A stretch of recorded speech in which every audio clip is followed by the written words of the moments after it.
Welcome back everyone, it's Charlie. This is going to be my new DC Comic-Con trailer video. They just released details on the online version of Comic-Con that they're doing this summer, all the trailers and the footage they're going to release. It's called DC Fandome, so we'll break it all down. I'll be doing videos and Easter eggs for everything when it happens later this summer, so if you're new to the channel, be sure to subscribe to get all those videos. And I will do some special Comic-Con giveaways as part of that stuff too. But big details, starting with number 5. First big thing is the actual Comic-Con 2020 event. DC is doing their own Comic-Con Saturday, August 22nd, like that teaser says. This is all separate by themselves from the San Diego Comic-Con virtual event. So if you guys didn't see, Comic-Con actually had to cancel the in real life event for July this summer just because of the virus. When they did that, they said that they were going to do a virtual online version of Comic-Con, but nobody knew what the panels would be like. Are they going to release Comic-Con trailers? Because there's no big Hall H panel for any of the studios. So what DC has done now is said that they're doing their own separate event by themselves. It's not just going to be a giant Zoom call with Robert Pattinson, Matt Reeves, and the cast of all the upcoming DC movies. They're using some special tech to make it feel more like an interactive experience on a special website that they're going to create for it. So no, they won't be streaming all the panels on their YouTube channels or anything like that. Everything will be coming from one of their websites. They haven't posted a link for that yet, so I assume they're still building it out and beta testing. I assume it's going to be like a supercharged version of HBO Max or the DC streaming service, and then they'll just host all that content and all the panels on there forever unless they roll it into the main DC website later. It'll be available to everyone around the world, so don't worry, they'll be posting about that on their social channels in August, so don't worry about missing any of the information. Of course, I'll be doing videos about that stuff then too anyway. They didn't say if we'd have to pay for access to all that content, but it'll either be super cheap, like way cheaper than buying a ticket to the actual Comic-Con in real life, or it'll be free and they'll just pay for it through the cost of all the merch that they sell.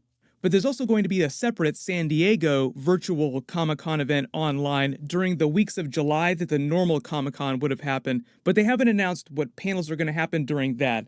But like I said, because there is no big Hall H event happening for any of the studios, everyone at all the different studios, Marvel, DC, are releasing their Comic-Con trailers differently this year. I'll talk about the Marvel stuff at the end of the video after I talk about all the DC trailers that they're going to release. All the DC trailers and footage that they're going to release are happening at the DC Fandome Comic-Con, not the San Diego Comic-Con event. Hopefully that clears up some of the confusion. I'm sure people won't see this video and they'll still be asking questions about it in a month, so don't worry, I'll remind people when I do more videos about DC stuff. But what are they actually going to be doing at this event? So number 4, DC announced that they're going to be doing panels for pretty much every single movie and TV show and video game that they have right now or coming up.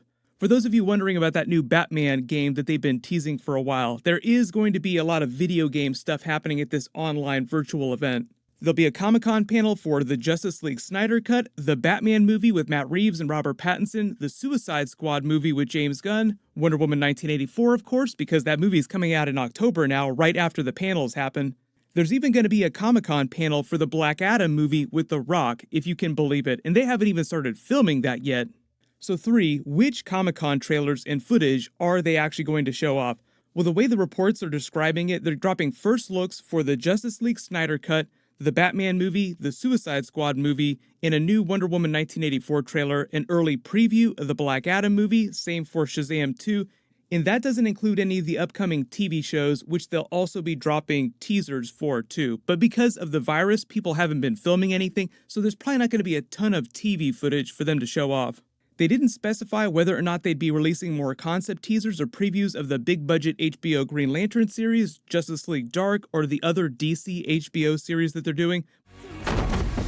You're welcome, Canada. Most of the focus on the event, though, is going to be on the upcoming movies and the TV shows. Jim Lee said that they'd be doing a lot of video game stuff there too, which is why I say they might have their new big Batman game reveal with some footage, but I know less about what's going on with the new video game stuff than I do about the movies and the TV shows. I just know I've been getting a lot of questions about possible new Batman game stuff happening this summer. Number 2, the Batman Comic-Con teaser is probably just going to be smaller clips and previews since they only had a chance to film a little of the Batman before everyone went on lockdown. Probably a full Catwoman reveal in the costume, the villain reveals for the Penguin, the Riddler, a better preview of the new Batmobile, and a much cleaner look at Robert Pattinson's new Batman suit than they showed off in that first teaser trailer earlier this year. So if you wonder why Matt Reeves has been sitting on a lot of that Batman stuff so far, not revealing too much, it's because they've been waiting for this big DC event later this year. He'll also probably reveal a little more about what his version of Gotham is going to look like with more concept art and behind the scenes, and explain what's going on during the events of the movie and more about his creative inspiration for this new version of Batman without being super spoilery about it. We already know it's going to be more of a detective, neo-noir type of story based on Batman the Long Halloween, so hopefully he'll just clarify some of that full Suicide Squad trailer. But something happens and Amanda Waller just needs to put a new version of the team together. I did a video for the first look teaser from last year, and there were a ton of super weird, deep-cut characters from the comics. Everyone was confused why their costumes seemed so comic booky and over the top theme. Even though Margot Robbie's Harley Quinn is in it again, the movie is not crossing over with the Birds of Prey movie or anything like that. It's just set during a different period in her life when she's not with the Birds of Prey. I cannot wait to find out who Nathan Fillion is playing. This is Flula Borg, if you can believe it, and Pete Davidson is also playing a character. A lot of people felt like Nathan Fillion might be playing Arms Fall Off Boy, but James Gunn actually shot that rumor down, so he's playing some other weird, obscure character. I'm assuming he's not in the entire movie and he's just part of a team that gets killed off in some hilarious way. They're doing a new version of King Shark. John Cena is even in the movie playing Peacemaker. Dave Bautista was actually going to be in the movie too. Talk about James Gunn, Guardians of the Galaxy Easter eggs, but there was a scheduling conflict, so John Cena is playing the character Peacemaker that Dave Bautista would have played. And even more Marvel crossover Easter eggs, Taika Waititi is also playing a character during the movie, but it's a big mystery, so it might wind up being another big motion capture character.